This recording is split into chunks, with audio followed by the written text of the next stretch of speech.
Students, आशा है आप स्वस्थ होंगे। बच्चों, रोज होमवर्क करते जाओ। व्याकरण के आगे भी मैंने कुछ वीडियोस भेजे हैं, आप ध्यान से उनको सुनते जाना। अब मैं आज मुहावरे आज करवा रही हूँ, ठीक है।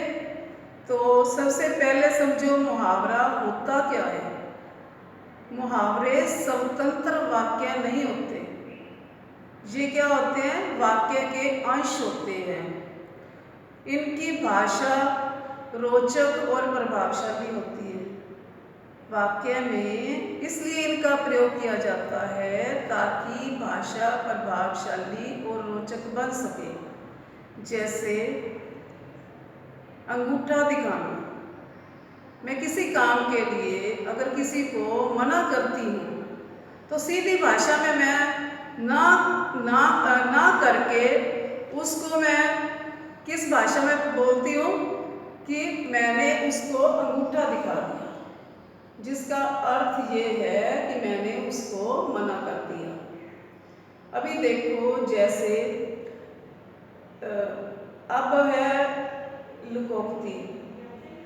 लोकोक्ति का अर्थ क्या होता है, लोक प्लस उक्ति। जो लोगों के द्वारा बोली गई उक्ति होती है उसको लोकोक्ति बोलते हैं। ये क्या होता है, या तो ये लोगों के मन के भाव या उनके साथ घटित घटना से रिलेटेड जो वाक्य बनते हैं वो क्या होते हैं, लोकोक्ति। अच्छा बच्चों, जैसे ऊंची दुकान फीका पकवान। आप कहीं भी जाते हो, ठीक है, वहाँ वास्तविकता कुछ है और नाम उसका कुछ होता है। जैसे कोई मॉल है, कोई दुकान है, उसका नाम तो बहुत ज़्यादा है, क्या है, क्वालिटी अंदर कुछ भी नहीं होती। तो उसको हम क्या कहते हैं, ऊंची दुकान फीका पकवान। इस तरह से हम बोल सकते हैं। और क्या होता है, जैसे एक लोकोक्ति है, जाको राखे साइया मार सके ना कोई। वो कैसे होता है कि कई बार ऐसे होता है कोई भीषण हादसा हो जाता है तो उसमें कोई बच जाता है, वैसे उसकी उम्मीद नहीं है बचने की। बचने के बाद हम क्या बोलते हैं, जिसको राखे साइया मार सके ना कोई। अब हमारे टॉपिक जो व्याकरण के पाठ्यक्रम में लोकोक्तियाँ नहीं हैं, सिर्फ मुहावरे हैं। तो मैं आज आपको थोड़े से मुहावरे करा रही हूँ। मुहावरे सुन के समझ के उसके बाद आपने 1 से 25 तक अपने व्याकरण में से इनको याद भी करना है। साथ में आपकी जो पाठ्य पुस्तक है उसमें से कोई एक लेसन उठा लेना, उसको पढ़ के उसमें से जो मुहावरे का प्रयोग किया हो उसको रेखांकित भी करना, ताकि आपको अच्छी तरह से समझ आ जाए। अब मैं आपको कुछ मुहावरे करवा रही हूँ। जैसे फर्स्ट है अंगूठा दिखाना। अंगूठा दिखाना, इसका अर्थ क्या है, इनकार करना।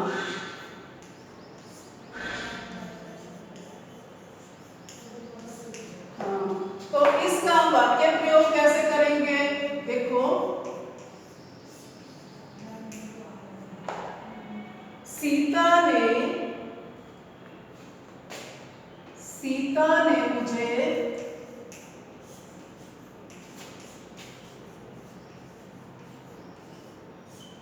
किताब के लिए अंगूठा दिखा दिया।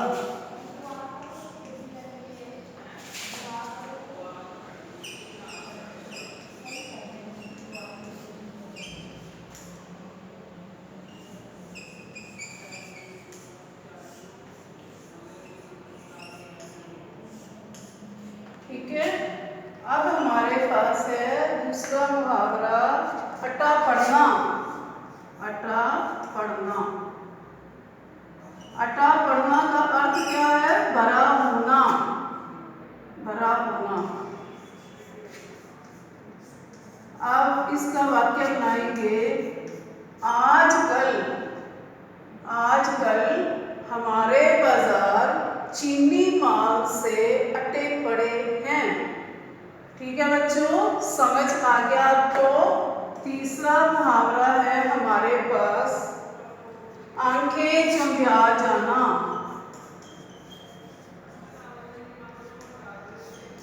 आंखें चुंधिया जाना मतलब विस्मित होना, हैरान हो जाना।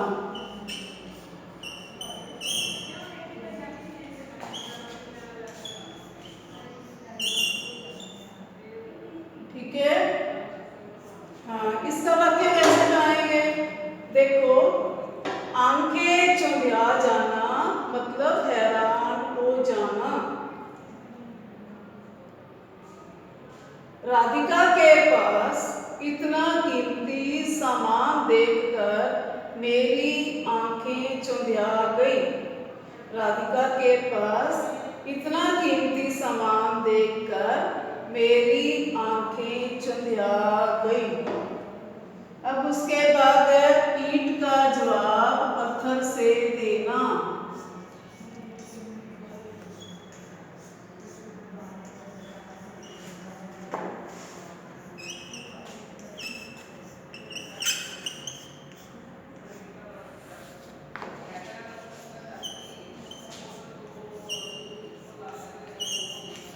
मतलब क्या हुआ इसका?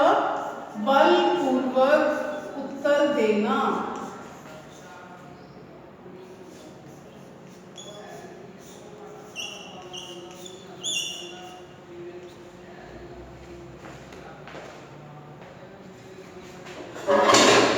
देखो, जब ये मुहावरा हम यूज करते हैं तो कैसे करते हैं? ईंट का जवाब पत्थर से देना, बलपूर्वक उत्तर देना मतलब जो उत्तर देना है वो सख्ती से हमें देना है। जैसे भारतीय सेना पाकिस्तान की सेना को ईंट का जवाब पत्थर से देगी। समझ आई? क्या हो गया? भारतीय सेना पाकिस्तान की सेना को ईंट का जवाब पत्थर से देगी। अब इसके बाद है उल्लू बोलना। उल्लू बोलना मतलब वीरान हो जाना।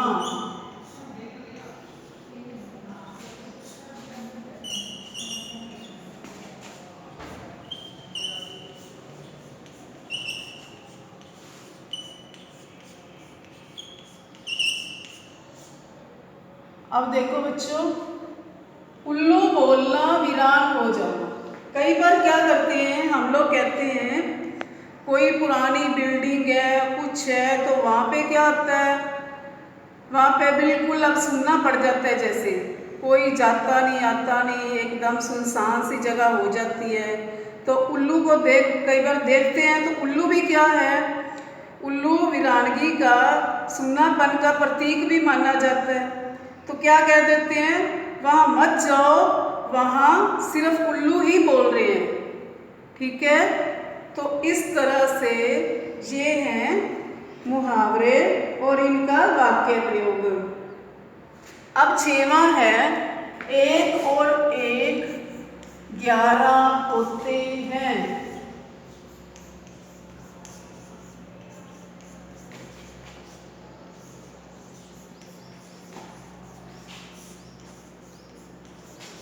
ये भी एक मुहावरा है। इसका अर्थ है संगठन में शक्ति होती है।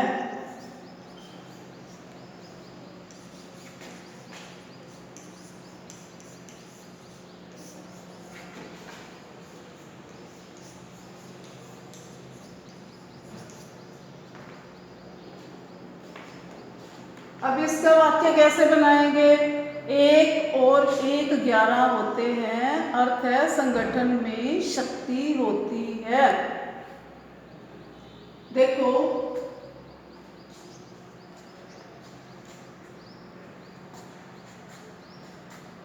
पहले तो मैं राम से डर गया था, लेकिन अपने भाई के आने पर हम 1 और 1 11 हो गए। ठीक है, 7वां है इसका, कमर कसना, कमर कसना, तैयार होना, तैयार हो जाना।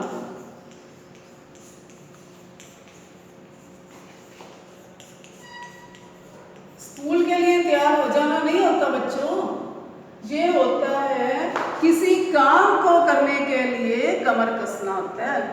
जैसे भारतीय सेना सीमा पर हमेशा कमर कस कर रखती है। ठीक है बच्चों, समझ आ गई। अब है हमारे पास कान पकड़ना, कान पकड़ना, कान पकड़ना, इसका अर्थ क्या है? माफी मांगना,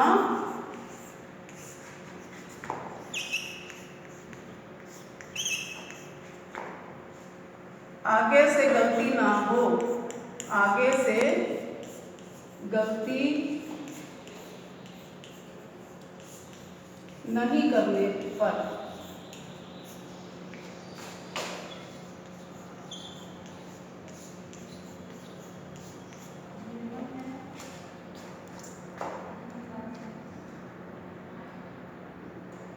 जब हरि ने चोरी की, उसके पिताजी ने उसे देख लिया, तब हरि ने कान पकड़कर माफी मांगी। माफी मांगना, दोबारा बोलती हूँ, ये ज्यादा अच्छा नहीं लगा मेरे को। देखो, कान पकड़ना, माफी मांगना। जब हरि ने गलती की तो उसके पिताजी ने उसे डांटा, फिर हरि ने पिताजी के आगे कान पकड़ लिए।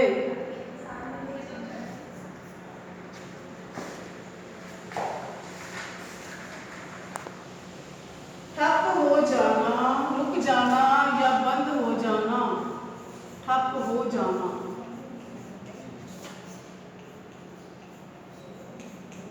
या बंद हो जाना। इसका अर्थ क्या हो गया? ठप हो जाना का बंद हो जाना। बैंकों में हड़ताल के कारण सारा काम ठप हो गया। बैंक में हड़ताल के कारण सारा काम ठप हो गया। अब मुहावरा है ठेस पहुंचना,